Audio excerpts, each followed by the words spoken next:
Great. Welcome. We're going to do our final talk on foundations right now. This is part 3. So let's get started. Jump right into it.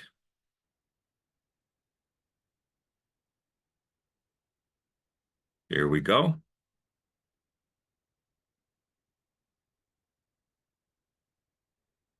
Okay, so the foundations we're going to deal with here arise out of examining the Yoga Sutras of Patanjali. It's based on this book here, the Yoga Sutras of Patanjali, which is edited by Edwin Bryant, and it includes many, many commentators. The book itself is, I would guess, 500 pages long, not to scare you off, because the Yoga Sutras really consist of 3 to 5 words of Sanskrit, and there's roughly 196 sutras broken up into 4 books, each of roughly 50 sutras each. So if you think about that, you can memorize the whole thing. And undoubtedly, the Yoga Sutras were oral way before when Patanjali wrote them down in around 0 AD. No one is really sure. But he did a service by doing so. Bryant took the sutras, and for every sutra that he has, he does a transliteration from Sanskrit to English. He explains what it is in a translation from the Sanskrit to English, what the words mean. And then there's a 5 or 10 page commentary by different scholars over the millennia.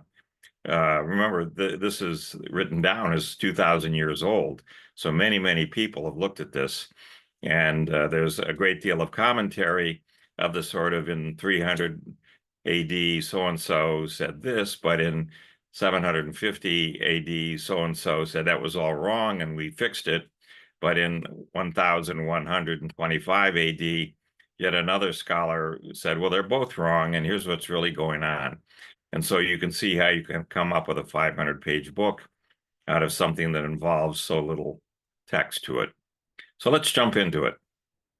The Yoga Sutras, as we've said, there's 195 according to one count, or 196 according to another's.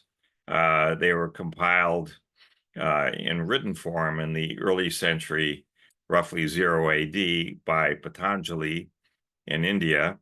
And each sutra is 3 to 5 words of Sanskrit, and so it goes. So what we in the West call yoga actually deals with just book 1, or the first 50 or so sutras. Book 1 covers physical exercises for stretching, breath control, relaxing the body, mental exercises for relaxing the mind. And so that's what's yoga, which raises the obvious question of, we missed 3/4 of the Yoga Sutras. So what's in the other 3 books? Well, the Yoga Sutras are known for its reference to Ashtanga, the 8 elements of practice culminating in samadhi. The 8 elements are yama, or abstinences, niyama, or observances, asana, or yoga posture, pranayama, or breath control, pratyahara, or withdrawal of the senses, dharana, or concentration of the mind, dhyana, or meditation, and samadhi, absorption or stillness. The main aim of the practice is kaivalya, the discernment of purusha, the witness consciousness, as distinct from prakriti, the cognitive apparatus, and the disentanglement of purusha from prakriti's muddled defilements. So pretty heavy duty what we missed out on in these other 3 books. The Yoga Sutra is built on Samkhya, the notions of purusha and prakriti, and they're often seen as complementary to it. It's closely related to Buddhism, incorporates some of the terminology of Buddhism. Samkhya, Yoga, and Vedanta, as well as Jainism and Buddhism, can be seen as representing different manifestations of a broad stream of ascetic traditions in ancient India, in contrast to the Bhakti traditions and the Vedic ritualisms that were originally prevalent. So the contemporary yoga traditions hold the Yoga Sutras of Patanjali to be one of the foundational texts of classical yoga philosophy. However, the appropriation and misappropriation of the Yoga Sutras and its influence on later systemizations of yoga has been questioned by many. For example, David Gordon White argues that the text fell into relative obscurity for nearly 700 years, the 12th to the 19th century. Late in the 19th century, made a comeback due to the efforts of Swami Vivekananda and this Theosophical Society, and has gained prominence in the 20th century and 21st century. One of the problems with COVID was it went a long way toward making crowds of people not medically acceptable, and so many yoga studios closed. People simply couldn't get together. The colophons of the manuscripts of the Yoga Sutras attribute the work to Patanjali. And the problem is with all these things is we don't really know who Patanjali was. There was an author of the same name credited with the classical text on Sanskrit grammar. The text was named Mahabhashya, which is firmly datable to the 2nd century BC. But this isn't the same Patanjali. This is someone else, apparently. And the two works, the Yoga Sutras and this grammar, deal with completely different subject matter, and there's significant differences in the language, grammar, and vocabulary. And so we really don't know anything about Patanjali, to put it mildly. Philip Moss tried to date when this Yoga Sutras of Patanjali were actually written and came up with 400 in the Christian era, or 400 AD, based on a variety of arguments. And the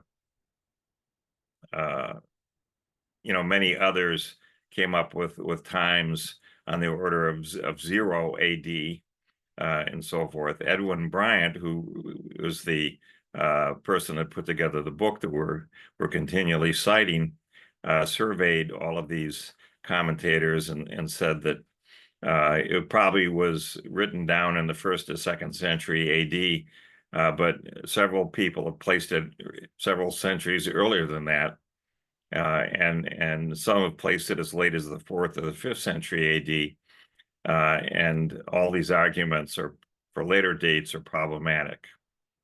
So we don't know who Patanjali is. We don't know when this was written. But having said that, we have the works. And we can see the Yoga Sutras are a composition of various traditions. The levels of samadhi, as taught in the text, resemble the Buddhist jhanas. The Yoga Sutras are condensation of different traditions, the 8-limb yoga, or Ashtanga yoga, and the action yoga, or Kriya yoga. The Kriya yoga is the part contained in Chapter 1, Chapter 2, Sutras 1 to 27, and Chapter 3, except for Sutra 54, and Chapter 4. The 8-limb yoga is described just in a small piece of it in Chapter 2, Sutras 28 to 55, and Chapter 3, just Sutras 3 and 54. So we're doing this just for sake of completeness.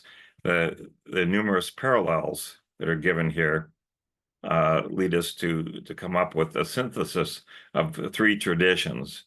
The Samkhya school of Hinduism, Yoga Sutras adopted reflective discernment, Rajavansha, of Prakriti, and Purusa, or dualism, and its metaphysical rationalism, and 3 epistemic methods of gaining reliable knowledge. From Abhidhamma Buddhism, the idea of Nirodhasama suggests one writer, and the Yoga Sutras adopt the pursuit of an alternate state of awareness.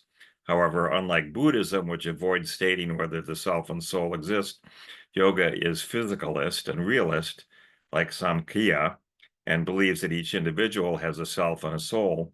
So the third concept that Yoga Sutras synthesize is this ancient ascetic tradition of isolation, meditation, and introspection, as well as all the yoga ideas from the first millennia BCE Indian texts, such as the Kasha Upanishad, the Shravasha Upanishad, the Maitreya Upanishad.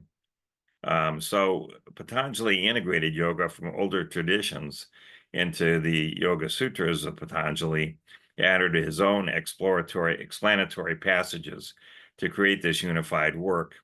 And since 1100 AD, many people think this has been the work of two different people, Patanjali Sutras and a collection of other sutras that deal with Yoga Gastra.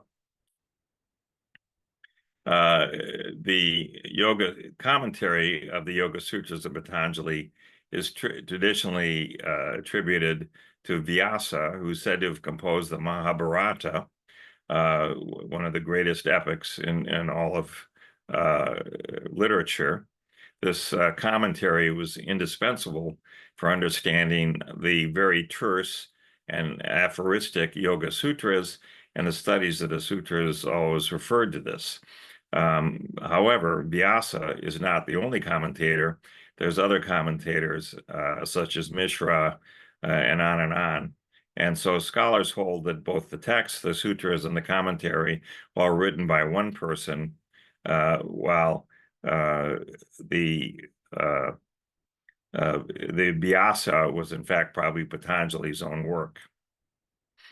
The Samadhi Pada, or the 51 sutras that make up Book 1, this introduces the notion of samadhi, the state of direct and reliable perception, or pramanya, or the seer, the purusha, or pure consciousness, or the self, abides in itself. So samadhi is the technique where the yogi learns how to calm the workings of the mind, to tune out on the noise that's all around us, and focus on essence, whereas the kaivalya, the isolation of the seer from the impurities of the mind, is attained.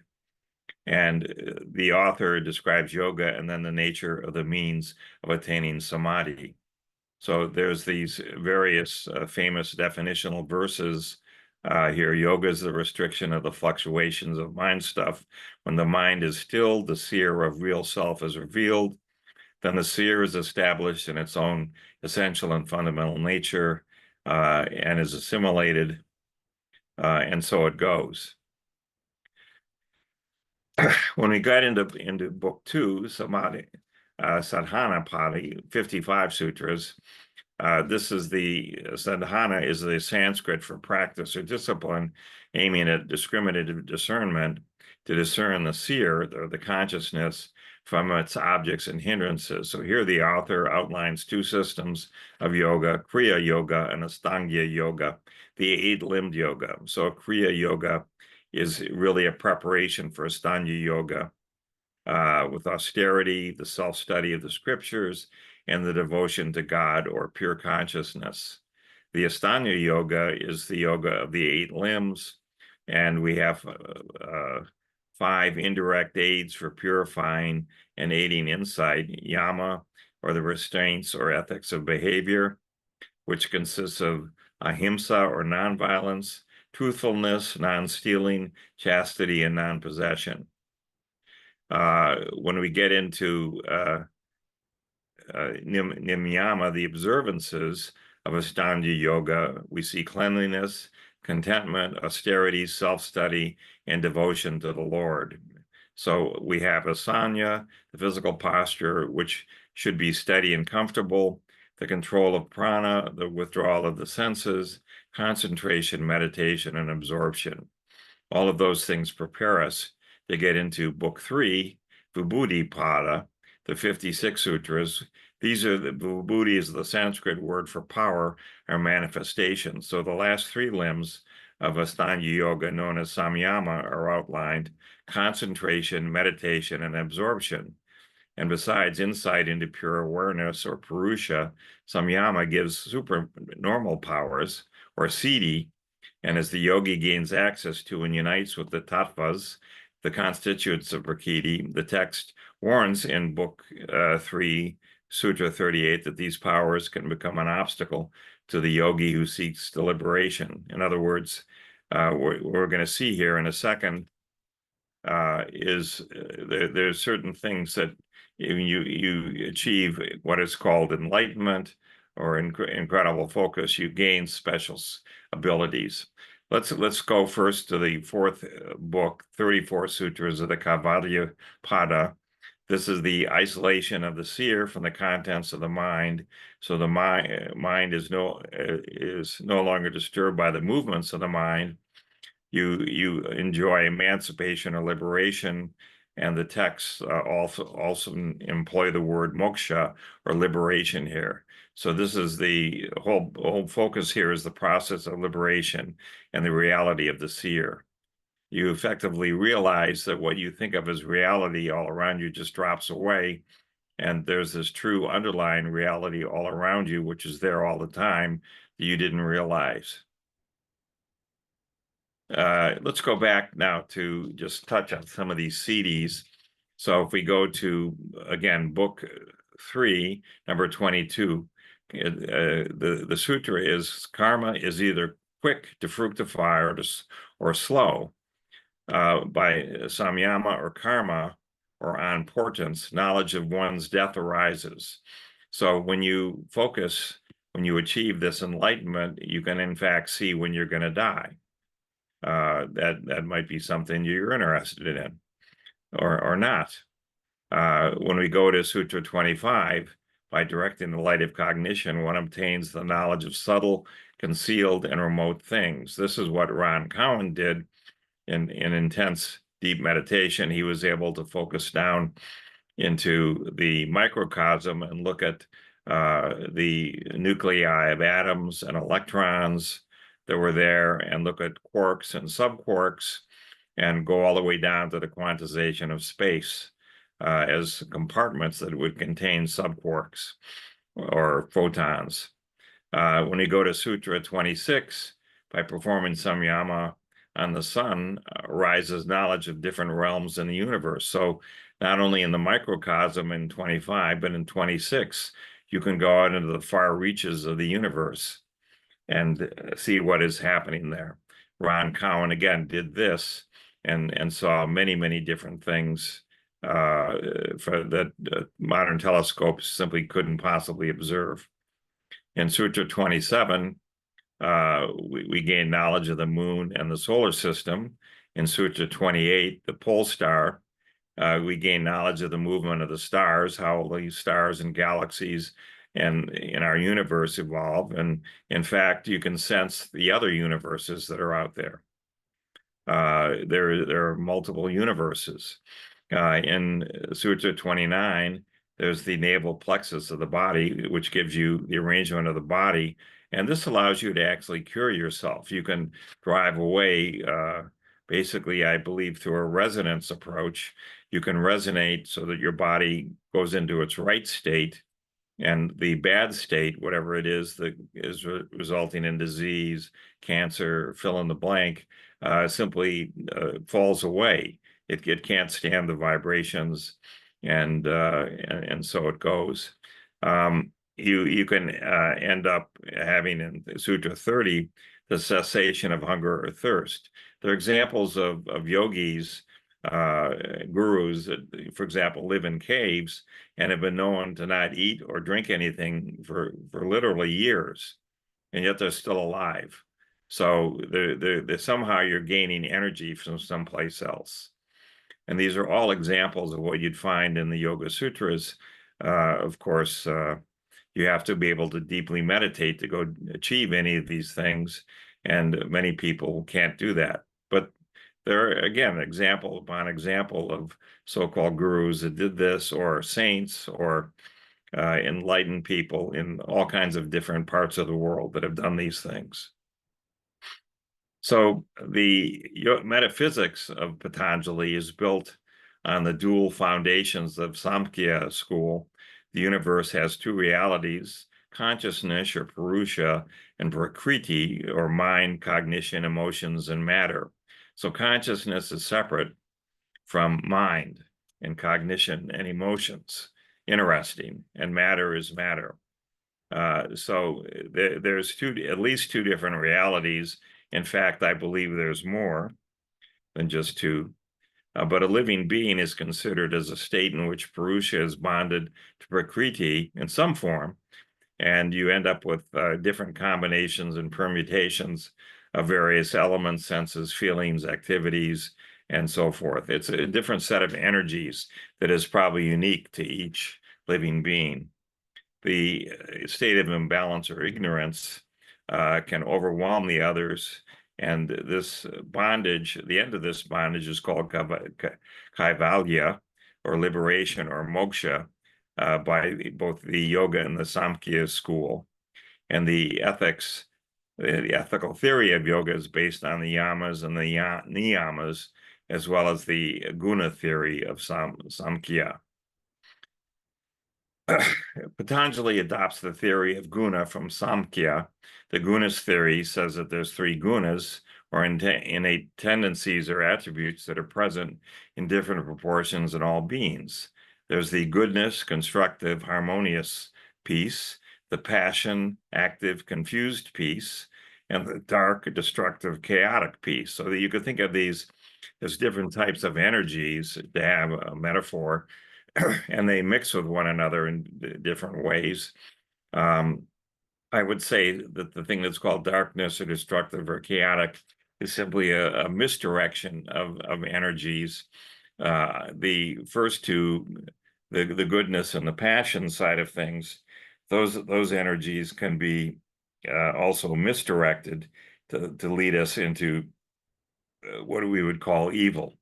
But that's really what it is. These are present in every living being in different proportions. Everyone has these things, and you end up with qualities of lucidity, wisdom, constructiveness, harmony, peacefulness, and at the same time, other extremes for each of the other ones. So this gunas theory underpins the philosophy of mind in the yoga school of Hinduism. Yoga intimately related to Hinduism. Bryant noticed that the purpose of yoga is liberation from suffering by means of discriminative discernment. So the 8 limbs are the means of achieving this discernment, this discriminative discernment, and the uncoupling of Purusa from all is the connection with Prakriti and the involvement with the Chitta. So to Patanjali, yoga essentially consisted of meditative practices culminating in attaining a state of consciousness free from all modes of active or discursive thought, and eventually attaining a state where consciousness is unaware of any object external to itself, only aware of its own nature as consciousness unmixed with any other object. This is what the Buddha would call enlightenment. When the Samkhya school suggests that knowledge is sufficient means to moksha, Patanjali suggests that there's systematic techniques or practices that, combined with Samkhya, gives you the path to moksha. Patanjali holds that ignorance is the cause of all 5 kleshas, which are the cause of suffering in samsara. And liberation is, like many other schools, is removal of ignorance, which is achieved through discriminating discernment, knowledge, and self-awareness. And the Yoga Sutras is this treatise on how to accomplish this. Samadhi is the state where ecstatic awareness develops. Yoga scholars all believe this. This is how one starts the process of becoming aware of Purusa and true self. So the claims that this awareness is eternal, and once this awareness is achieved, the person cannot ever cease being aware. That's moksha, which is the goal of Hinduism. Book 3 is really dedicated to these aspects of yoga philosophy. All the limbs of yoga are necessary to reach the state of self-awareness. And the last 3 limbs is really the technology for a discerning principle, excuse me, and mastery of chitta and self-knowledge. So the Yoga Sutras state that this discerning principle empowers one to perfect tranquility and reason in one's mind and spirit through intent.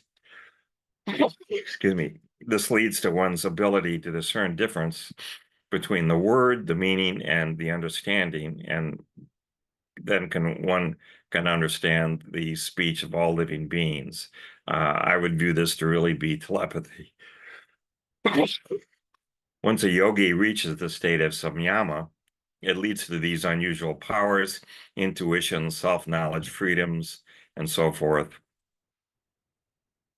The epistemology in the Yoga Sutras relies on 3 of the 6 pramanas. There's perception, inference, and word or testimony of reliable sources. So Patanjali's system considers pratyaksa, or dristam, the direct sense perception, inference, and sabda, or verbal testimony, to be the only valid means of knowledge, or pramana, unlike other schools. Of the 3 pramanas that it accepts as valid, perception is the most important, according to the Yoga Sutras, superior to the other 2 sources, because testimony and inference are ultimately dependent on a priori perception. Ryan distinguishes yoga schools from Vedanta, Jnana, Mimamsa in the prioritizing of different pramanas. One school prioritizes testimony, another prioritizes inference, and the Vedanta school has as its main source testimony, the Upanishads, whereas the yoga school ascribes supreme authority to direct or personal experience.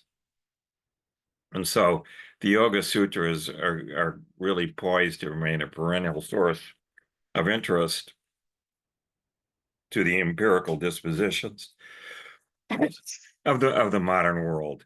Truly an amazing piece of work. Patanjali differs from others in his integration of all of these different things. And in particular, he has the notion of Ishvara, or personal God, and many other concepts. But Patanjali's concept of Ishvara in yoga functions as a catalyst to aid the yogin on the path to spiritual emancipation. It's probably a resonance with the collective unconsciousness that's everywhere, that's all around us. Patanjali defined Ishvara as a special self-spirit, but it's probably just a piece of the great collective unconsciousness that's everywhere, customized for an individual. So a piece of it resonates with us, but collectively taken all together, there's many of these spirits in each individual that we encounter, including animals. And so the end result is that you can end up in influencing things. You have your own free will, you have your own path that you follow, and this leads you to Ishvara. The main thing that Patanjali did here was combining several different schools. The Samkhya and the Yoga are 2 different schools of philosophy that were there in India. The Orthodox Hindu philosophies were present, as well as the non-Orthodox systems of Jainism and Buddhism. But net was Patanjali tried to encompass all of these things and to have a unifying thread that are all outlined in the Bhagavad Gita. The Yoga Sutras are therefore built on this foundational philosophy, and they're seen as the practice, while Samkhya is the theory. And so it goes. The the Yoga Sutras accept Samkhya's division of the world and phenomenology into 25 principles, one of which is Purusha, meaning self-consciousness. There's many others: primal nature, intellect or will, ego, mind, the sensory capabilities of the five senses, action capabilities, and there's 10 elements. And so it goes, but this might be too much to chew on. And the Yoga Sutras diverge from the early Samkhya by the addition of the principle of Ishvara, or this collective unconsciousness, which you might call God, but it's everywhere. It's all around us. What Ron Cowan saw was that the information blocks that covered all the particles, the electrons, the subquarks, protons, neutrons, the compartments of space itself. It's everywhere, and it contains the algorithms and the ability to scan and correct to make the world around us evolve and change. And therefore, this encompasses everything. While there are differences between the Buddhist views and those found in the Yoga Sutras, there's also a lot of similarities, which can be found here. And then if we end up closing here, we'll find that the conceptual frameworks of the Yoga Sutras and the Buddhist text, there's a lot that is similar, but there's certain things that are different that people pick up on, and so it goes. The main thing to keep in mind here is keeping the Patanjali's notion of a self or soul behind the operational mind. The Buddhists do not accept that such a self exists, and the role of self is central to all of this in the Yoga Sutras.